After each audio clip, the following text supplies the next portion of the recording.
Welcome to the BOGART Effect, a wealthy wisdom podcast. The following BOGART Effect podcast is intended for general information purposes only. The information discussed is no substitute for personalized investment advice from BOGART or another investment professional. Please see important disclosure information at the end of the presentation.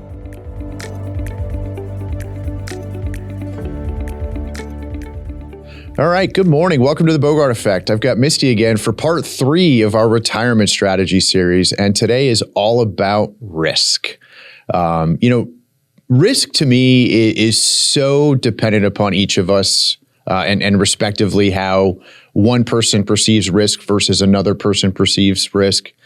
Misty, as we talk about risk, why don't we frame out what is risk, right? And how do we assess risk and things that we need to be thinking about as we're building out our retirement plans, not only before we've actually made the life event, but even after we've made the life event. Yeah, various components of risk. And I would preface that to say that just the definition of risk is different for every person. When somebody tells me I'm an aggressive investor, I always say, well, what does that mean to you, right? Again, because that definition of I'm moderate, I'm conservative, their conservative definition might not be mine or even just the financial advisor world definition. So it's very important to understand when somebody gives off that term of conservative to aggressive, understand that, take it one step further to say, okay, well, let's figure out what does that mean to you. And so once, people have kind of categorized themselves into a certain risk category, they've gotten there because of a few different behaviors and emotional pieces that have made them feel like that's where they're at. So that behavioral and that emotional piece is part of how you define risk. And what I mean by behavior, it means that when the market's going up and down, what do? Do you take action? Do you buy more stock? Do you sell your stock? Do you run for the hills? And we've been given a lot of things over the last 25 years that have helped us as advisors assess people's behavioral risks, right? With all of the different events that have happened in the stock market. And so one of the questions that I'll always ask is, well, what did you do when 2008 happened, right? It's a huge indicator for me from a behavioral aspect of what they did.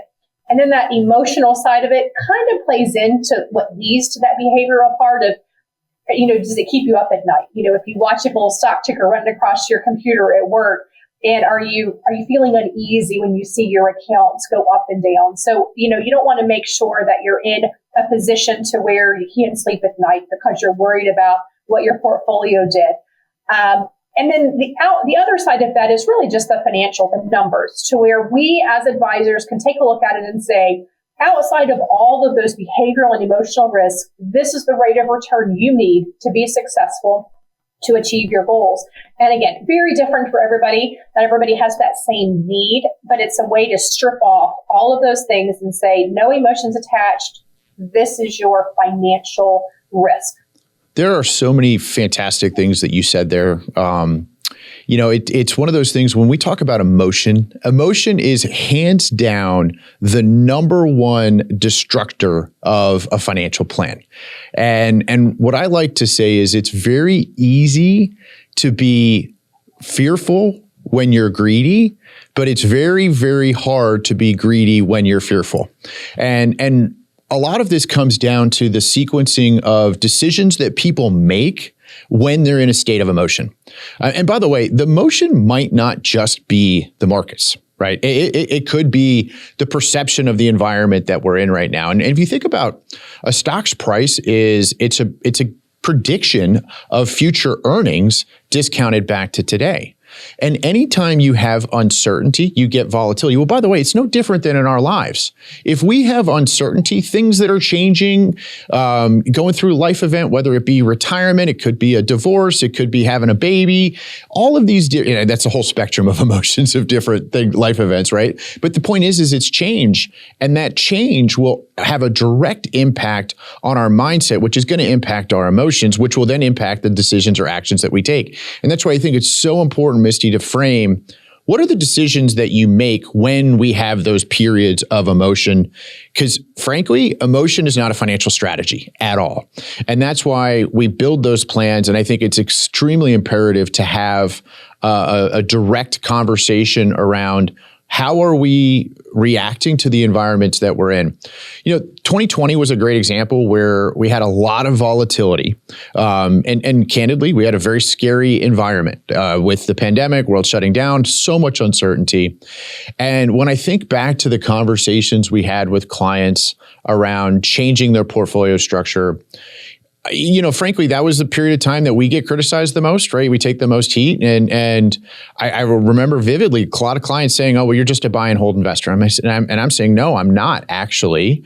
I believe in using this market volatility opportunistically to adjust the portfolio, adjust the strategy, adjust where we're taking withdrawals from.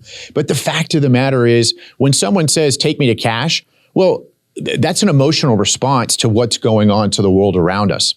And when I think back to the number of clients of ours that, despite our recommendations, did make changes in their portfolio structures, well, it's a extremely meaningful economic difference as we fast forward even 6 months later. Now, obviously, no one knew when the markets were going to recover in 2020. By the way, it's no different than 2008, 2009, no different than 2001, 2002. No one knows. But what we do know is that the highest probability of success is time.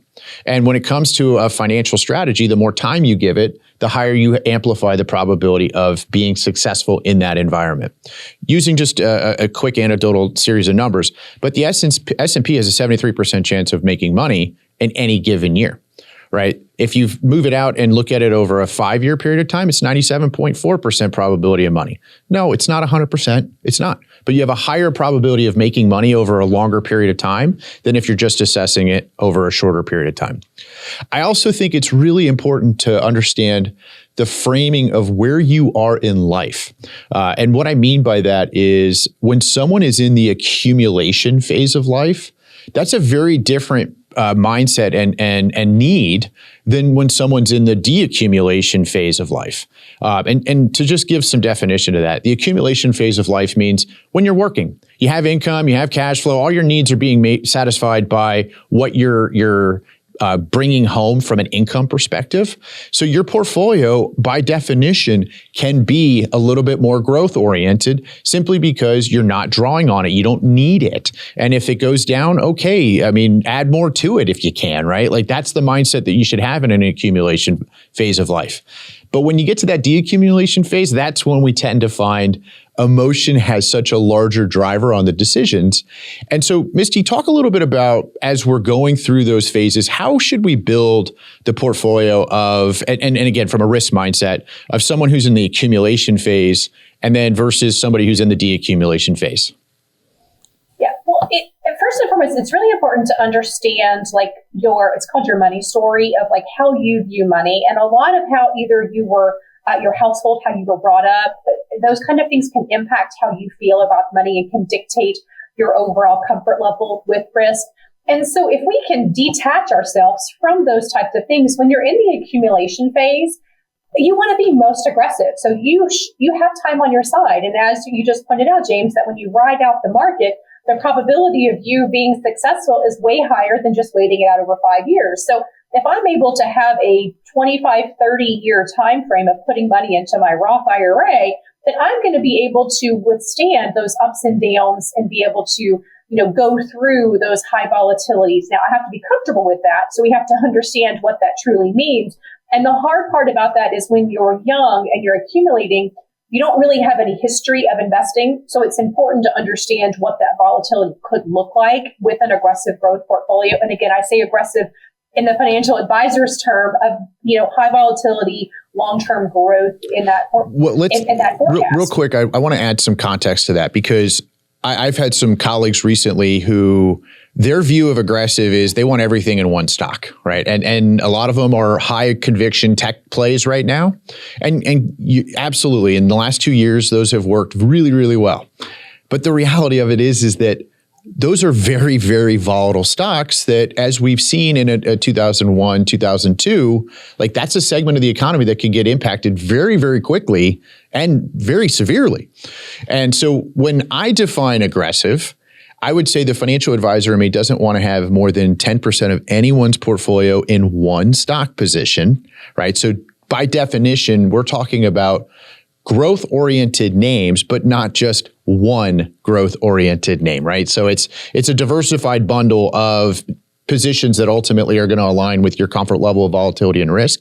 But I still think it's important for somebody who's on the more aggressive spectrum. Yeah, you might want to have those tech names, a bundle of those tech names, not just one of them. You might want to have some small cap positions, some mid cap positions, maybe introduce things like international growth names as well, just to have a diversified bundle. Because if we look at the periodic table of how investments perform on any given year, no, not one asset class is always the best performer. And that's the whole point, is we want to align with growth, but those names really need to be diversified. Yeah, you can still be aggressive and you can kick it up a notch, clearly, by having a diversified portfolio of like the S&P 500 and then just having one stock, right?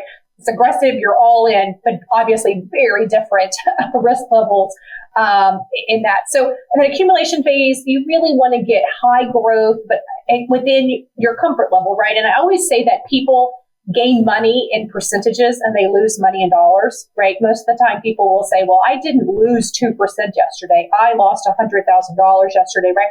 So just kind of understanding what that means from that accumulation. But that's going to be your highest growth. And that's where you can, kind of make up sometimes, right? When you have a longer time frame, maybe if you're falling a little bit behind, or, as you go through life and you have kids or you start a family and maybe your savings aren't able to be what they were. If you can get that higher growth in the earlier years or when you have more time on your side, it will definitely help you out on the long run. Bingo. So let's talk a little bit about the transition to deaccumulation, right? This is now let's just say you've retired and now you need your life savings to work for you. And I know we talked a little bit about this in our first series when we talked about withdrawal rates, but let's talk about what that means from a risk perspective. I think the natural assumption is that when somebody is retired, they're supposed to drastically reduce their risk. And that's not necessarily the case for everybody, right? Because a lot of that will impact what your withdrawal rate is. If your withdrawal rate is a very small percentage of your overall portfolio, you can afford to have a higher risk profile or maybe not have to change anything. So a lot of it's going to come back to that planning, figure out what does your cash flow needs look like? What are your legacy goals? What's that whole picture look like? That'll shape what your risk profile needs to be just from that financial perspective in retirement. And a lot of times people will think, depending on their sources of income that might come in retirement, I'll get this a lot, that somebody will be working, they'll have a lump sum pension that might be coming in when they retire, and they have their 401k. And they think that they need to reduce the risk in their 401k, when in reality, the pension is coming in, right? And so that could be a very conservative component. So I can leave their 401k in a more growth allocation, knowing that there's other money coming in. So it's a matter of making sure all of those sources are working together and just not assuming you need to pull back, because the reality is that you're probably going to be retired for longer than you worked. And so we need to make sure that we have our money last throughout retirement. You a couple nuggets you said there. I think it's extremely important to have a comprehensive view of your portfolio. And we do have some clients that situationally, for various reasons, we might defer that pension from being invested for different reasons, mostly because of where interest rates are right now. But the fact remains, we have to factor that in. That's still real money. It's not going away, right? That's part of your portfolio structure. And sure, it might mean that we're having one segment of the portfolio being a little bit more growth oriented, and you might not have full visibility on that other bucket, but it is still part of your portfolio structure. The thing that I see happen so many times is kind of to the point you had made earlier, where people automatically assume I need to get a lot more conservative. And sometimes they get too conservative for their own good. And I hate to say it, but fear of missing out is an emotional response as well that can elicit bad behavior as well. And this is then, for example, well, why am I not fully invested in the S&P 500? Well, you're retired, right? And we come back to this accumulation, deaccumulation phase. Well, if we've diversified your portfolio and we've given you still, let's just say a 70-30 or a 60-40 equity to fixed income allocation, it's satisfying the entire profile of what we need to deliver on for making your financial plan work. But then all of a sudden we have a really good year in the S&P 500. And then that emotional response then is, oh, well, I need to increase my risk. after we've just had a nice run in the market. Well, that's not the right line of thinking. Or the inverse of that is I've been really, really aggressive. It's time to de-risk. But frankly, to your point, Misty, you might not need to do that just based upon your overall situation, your withdrawal needs, et cetera. Yeah, I mean, it's highly unlikely that at 65 is your risk profile should your portfolio look like what you were at 25. Highly unlikely that those portfolios would be the same, but it very well could be depending on your income sources that you've accumulated. If somebody has a guaranteed pension that comes in and they're never going to need that bucket of money, they could be 100% in an equity position. Sometimes people think, that you're 100 minus your age is supposed to be your equity in bonds. I think that's a terrible way to assess what your equity and your bond ratio should be, because again, it doesn't really look at your specific needs and the size of your portfolio and what your goals are. So is there a scenario where someone should de-risk their portfolio outside of what we've done with these life events? Like similar to the comment you just made, right? Where I have clients who say to me, well, I'm older now. Should I have more fixed income? Talk to me about that.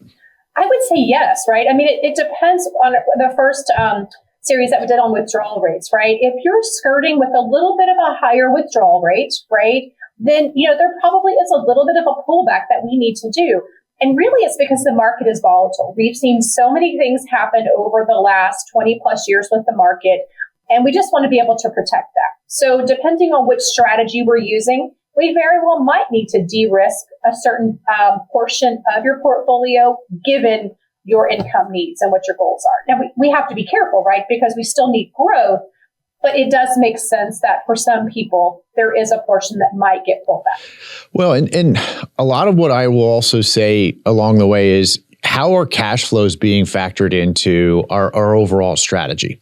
For example, we could have a period of time where bonds aren't performing from a capital appreciation perspective like we are right now, but the income's fantastic, right? And then that might, and because equities are performing as well as they are, well, that might now skew our allocation.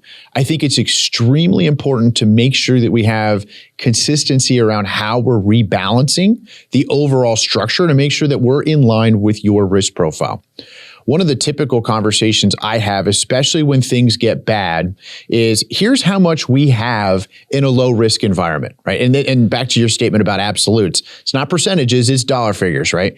We've got enough money for X number of years that if this thing continues to be a problem for a more extended period of time, we have full line of sight of where your cash flows are coming from, that we can let the portion of the portfolios that's being impacted more right now be impacted and give it the time that it needs to recover.